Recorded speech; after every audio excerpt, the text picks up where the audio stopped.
Merhaba sevgili 5. sınıf öğrencileri. Sosyal bilgiler dersinizden ikinci dönemin ikinci yazılı sorularıyla sizlerle beraberim. Yazınızda çıkabilecek muhtemel soruları hazırlamaya çalıştım. İnşallah faydalı olur. Hiç vakit kaybetmiyorum. Birinci soru doğru yanlış bölümündeyiz. Yaşadığımız yerdeki ekonomik faaliyetler o yerin coğrafi özellikleriyle yakından ilgilidir. Elbette ki ilgilidir. Doğru yazalım buraya. Mesela o bölgede diyelim ki çok dağlık bir bölge ise otlaklar, meralar varsa hayvancılık gelişir. Örnek vermeye çalıştım. Kekeledim nedense. 2. Toparlıyorum. Tema doğal varlıkları koruma ve ağaçlandırma çalışmaları yapar. Doğru bir sivil toplum kuruluşudur. 3. Doğal ve tarihi zenginliklere sahip yerlerdeki en uygun ekonomik faaliyet sanayidir diyor. Yanlış. Doğal ve tarihi zenginlikler varsa en uygun nedir? Turizmdir orada. 4. Hastalandığımızda Adalet Bakanlığı'na bağlı hastanelere gideriz diyor. Hastanelere gideriz ama hastaneler Adalet Bakanlığı'na değil Sağlık Bakanlığı'na bağlı. Yani bu cümle yanlış. 5. Yaşadığımız ili yöneten vali ilin en yetkili yöneticisidir. Doğru. 5 numara D harfi. 6. Ülkeler arasında yapılan turistik geziler toplumların birbirini daha yakından tanımasını sağlar. Doğru. 7. Bir ürünü ya da hizmeti başka bir ülkeden almaya ihracat adı verilir demiş. Yanlış çünkü ithalat denir. O zaman buraya Y koyalım. 8. Ulaşım ve iletişim teknolojilerindeki gelişmeler ülkeler arası ticareti zorlaştırmıştır diyor. Yanlış. Bilakis kolaylaştırmıştır. 9. Yazları sıcak ve kurak, kışları soğuk ve kar yağışlı olan iklim karasal iklimdir. Doğru. Ve kısa bir bölümümüzde boşluk doldurma. Bir ülkenin başka ülkeden mal veya hizmet satın almasına nokta nokta denir. Ne denir?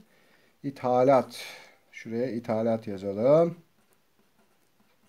2. Mal ya da hizmetin alınıp satılmasına nokta nokta denir. Buna da ticaret denir. Ticaret yazalım. 3. Nokta nokta ilçedeki tüm resmi kurumların amiridir. Kimdir bu? Kaymakamdır. Hemen şuraya yazıyorum. 4. Düzenli kentleşme ve çevre ile ilgili yapılacak tüm işler nokta nokta tarafından yürütülür. Çevre ve Şehircilik Bakanlığı. Hemen yazıyorum. Çevre ve Şehircilik Bakanlığı. 5. Nokta nokta bir devletin nasıl yönetildiğini belirtir diyor. Anayasa olacak. Ve son sorumuz. Nokta nokta geçmişten günümüze insanlığın sonraki nesillere bıraktığı maddi ve manevi değerlerdir. Ortak miras diyoruz buna da. Ve böylece bitirip şıklı sorularımıza geçiyoruz. Birinci sorumuz. Vali ve kaymakam aşağıdaki bakanlıklardan hangisine bağlı olarak çalışır? Evet, şöyle bir şıklara göz atıyoruz. Dışişleri Bakanlığı, İçişleri, Maliye, Savunma. Doğru cevap B şıkkı İçişleri Bakanlığı olacak. 2. Bir yerde fabrika kurup işletmek için aşağıdakilerden hangisinin olması zorunlu değildir? Para olması gereklidir. Ham madde de gereklidir. İnsan gücü de lazım ama havaalanı olması illa şart değildir. Çünkü üretilen mallar karayoluyla veya deniz yoluyla da taşınabilir. Üçüncü soruya bakalım. İç Anadolu bölgesi ile ilgili bilgiler var. Geniş ova ve platolara sahiptir. Karasal iklim görülür. Un, makarna, bisküvi fabrikası vardır. Buna göre aşağıdakilerden hangisine ulaşılamaz? A. Tahıl üretimi yapılmaktadır. Doğru. Bakın ne diyordu? Un, makarna, bisküvi fabrikası var. Demek ki tahıl var burada. Yani buğday, arpa gibi şeyler var. B. Karayolu yapımı kolaydır. Evet. Bakın ne diyordu? Geniş ova ve platolar var. Ovalara ve platolara karayolu yapmak çok kolay. Çünkü dağlara yapmak daha zor. Tarıma dayalı sanayi gelişmiştir. Evet, buradaki bilgilerden bu çıkıyor. Ormancılık gelişmiştir diyor. Burada İç Anadolu bölgesiyle ormancılık pek alakalı değil. Cevap D şıkkı. 4. Devlet toplumun temel ihtiyaçlarını karşılamakla sorumludur. Ancak nüfusun giderek artması dolayısıyla devlete destek olacak kuruluşlara ihtiyaç duyulmuştur. Gönüllülerin desteğiyle toplum için hizmet eden bu kuruluş aşağıdakilerden hangisidir? Hemen cevabı bulduğunu sanıyorum. Ne diyoruz bunlara? Sivil toplum kuruluşları. Gönüllü olarak çalışan, zaten şu kelimeyi görünce hemen anlayabilirsiniz. 5. Yukarıdaki teknolojik gelişmeler ve bu gelişmelerin getirdiği olumsuz sonuçlar sıralanmıştır. Bu eşleştirmelerden hangisi yanlıştır? Fabrikaların yapılması, akarsu, göl ve denizlerin kirlenmesi. Evet, olumsuz bir sonuç. Araba, tren, otobüs ve kamyonların icadı, hava ve ses kirliliği. Tamam. Şehirlerin doğal alanlara yayılması, doğal yaşam alanlarının artması diyor. Şimdi doğal yaşam alanlarının artması, yani bu böyle uymadı. Siz de fark ettiniz. Atomun parçalanması, atom bombasının icadı. Bu da olumsuz bir kullanım şekli. Bize aradığımız cevap 3 numarada. Yani C şıkkını işaretleyelim. 6'ya geldik. Sağlıklı ve temiz bir çevrede yaşamak toplumun önemli ihtiyaçları arasındadır. Bu ihtiyacı karşılayan birçok kurum vardır. Aşağıdakilerden hangisi bu kurumlardan değildir? Şimdi belediyeler, evet, buna hizmet ediyorlar. Çevre ve Şehircilik Bakanlığı da temiz bir çevre için uğraşıyor. Orman ve Su İşleri Bakanlığı da sağlıklı ve temiz bir çevre için uğraşıyor. Ama Adalet Bakanlığı bunlarla ilgili değil. Çünkü Adalet Bakanlığı biliyorsunuz mahkemelerden oluşuyor. Hakimler, savcılardan oluşuyor. O çevre ve sağlıklı bir çevreyle ilgilenmiyor. Başka, onun görevi başka. 7. Aşağıdakilerden hangisi sivil toplum kuruluşlarının faaliyet alanlarından biri değildir? Değildir. Doğru okuyorum. Bazen yanlış okuyorum. Öğrenciler kızıyor bana. Hayvanların korunması, evet. İhtiyaç sahiplerine yardım, tamam.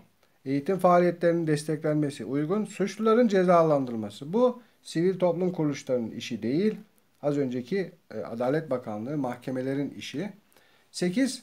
Aşağıdakilerden hangisi kaymakamın sorumlu olduğu kurumlardan biridir? İl Emniyet Müdürlüğü, İlçe Milli Eğitim Müdürlüğü, Tarım İl Müdürlüğü, İl Sağlık Müdürlüğü. Bakın bunlarda hep il var. İl demek büyük şehir demek. İlçe, yani kaymakam nereden sorumlu? İlçeden sorumlu. O zaman B şıkkı olacak. Bunlardan vali sorumlu çünkü. Diğer soruya bakalım. Yukarıda belirtilen görevler aşağıdakilerden hangisiyle ilgilidir? Devleti ilçede temsil etmek. Resmi törenlere katılmak, kendisine bağlı kuruluşları denetlemek. Buradaki görevler bir ilçeden bahsediyor. İlçenin en üst yetkilisi kimdir?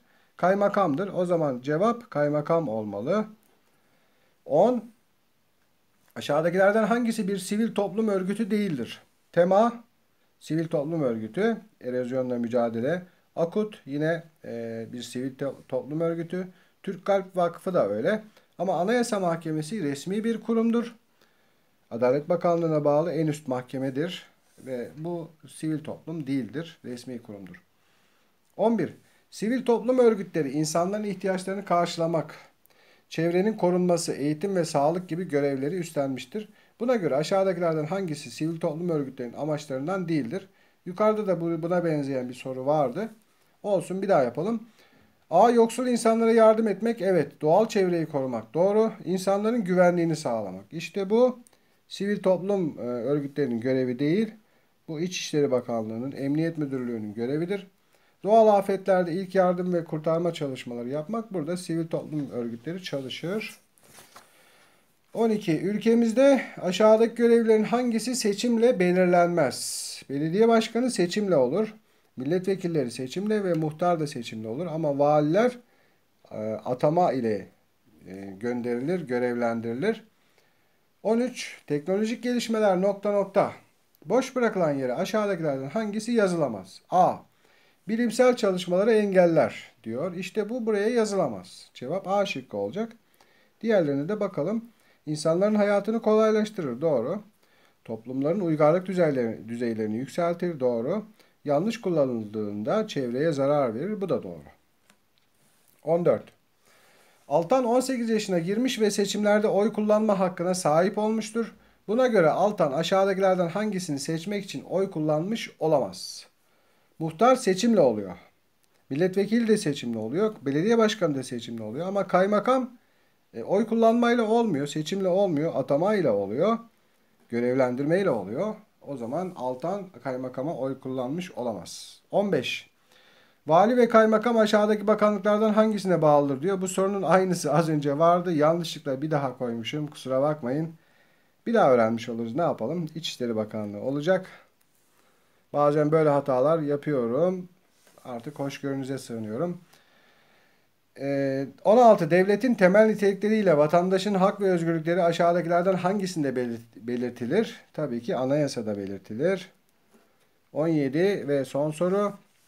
Yeryüzü şekillerinin çeşitliliği, dağların kıyılara uzanış biçimleri, yükseklik farklılıkları, üst tarafın denizlerle çevrili olması. Yukarıda verilenler ülkemizle ilgili olarak öncelikle aşağıdakilerden hangisini etkilemektedir? Şu öncelikle kelimesi bize ipucu olacak. Bunun nüfus miktarını etkiliyor bunlar. Turizmi de etkiliyor. El sanatlarını da etkiliyor. Ama öncelikle burada anlatılan yeryüzü şekilleri, dağların şekilleri, işte yükseklikler. Öncelikle iklim özelliklerini etkiliyor. Daha sonra bunları da etkiliyor. Yani ilk sırada etkilediğini bize soru sormuş oluyor. Cevap C şıkkı. Bu son sorumuzu sevgili öğrenciler. İnşallah sizlere yararı olmuştur. Her zaman olduğu gibi iyi çalışmalar, başarılar diliyorum. İnşallah 100 alırsınız. Hoşça kalın.